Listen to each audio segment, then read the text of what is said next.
5 for that intense performance. The strength and power was really reflected.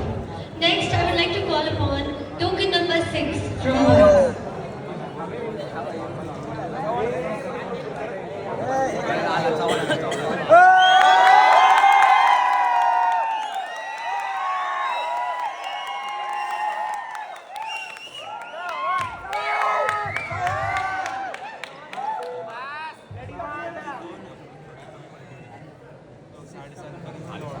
प्रेम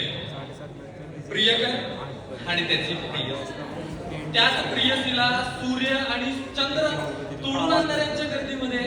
सांग तिला तिच्या मिठीत स्वर्ग आहे सारा पुरे झाले सूर्यचंद्र पुरे झाले आता असं अगदी नेमक्या शब्दात प्रेमाला बांधणारे कुसुमाग्रज दुसरीकडे मात्र समरभूमीचे सनदी मान कशात युद्धाचे मान कधी रणभंडीची हातामुची स्वतःची ओळखच सांगतात पण युद्धभूमीशी everything is fair in love and war यावर आमच्या चर्चा रंगल्याही पण फक्त प्रेमाच्या युद्धावर नाही नेमकं त्यासाठी मी तू बाय नमस्कार मी स्पर्धक क्रमांक 6 प्रथमेश राहुल चव्हाण आणि पाण्याच्या तवंगावर कागदी होडी तरंगावी तशी आपली ओळख तरंगत असते या आपल्या माणसांच्या नजरांमध्ये मलाही ती इथेच मिळाली माझी ओळख एक वक्ता आणि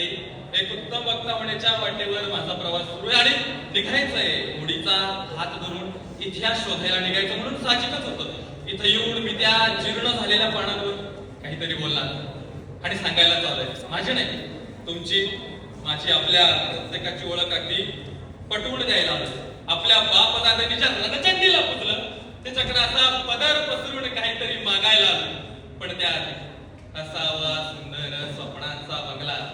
चंदेरी सोनेरी समसमता चांगला प्रत्येक जण आयुष्यात काही ना काहीतरी स्वप्न पाहतच असतो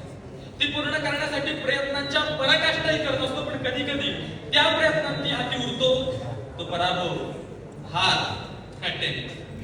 हे पुन्हा अपयश आणि त्यानंतर मात्र आमची पावलं त्या रणांगणापासून मागं फिरू लागतात आम्ही त्या युद्धाकडे पाठ फिरवतो विसरतो खंडेराव आम्ही स्वतःला विसरतोय ती धूळ खात पडलेली इतिहासाची पानं उचला आणि ते पहा वेगात मराठे वीर दौडले असतात ते पहा प्रतापराव गुजर निघाले समोर शत्रू सैन्य बहलोद मृत्यू कशाची तमा न बाळगता कोसळल्या उल्का साथ नाही यात कारण त्यांना माहिती होत युद्ध हेच आपलं कर्म आणि आमचा कर्म हाच आमचा धर्म आहे म्हणून खंडेराव सज्ज व्हा येणाऱ्या प्रत्येक संकटाला समोर जायला सज्ज व्हा आता तुम्ही म्हणसाल हे एका युद्धाचं झालं आमच्या आयुष्यात रोज नवीन संकट मग नवीन संकटाला नवीन चेहऱ्यानं कसं समोर जायचं तुम्ही पुन्हा विसरताय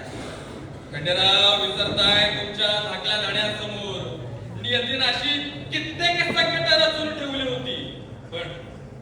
वाघ औरंगागर शिव शंभूराज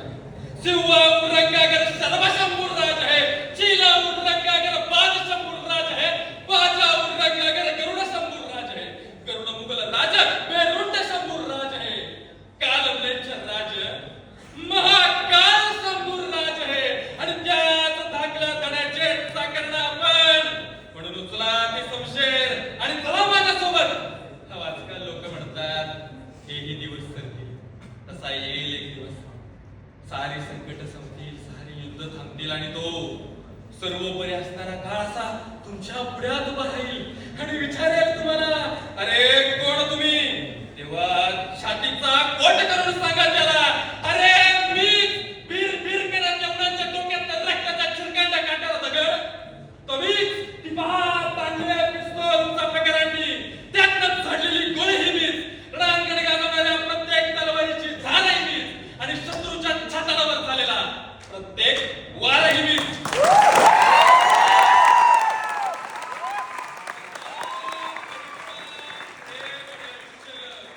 हरलो साऱ्यात तरी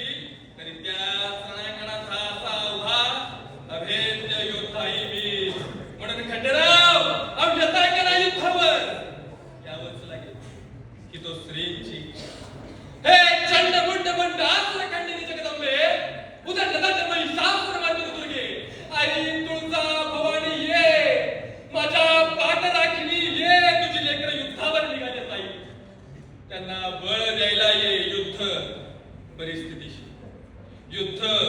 येणाऱ्या प्रत्येक आसमानी संकटांशी वेळ आलीच तर युद्ध स्वतःशी. म्हणून सह्याद्रीच्या कातळ कड्यांनो या किल्ल्यांच्या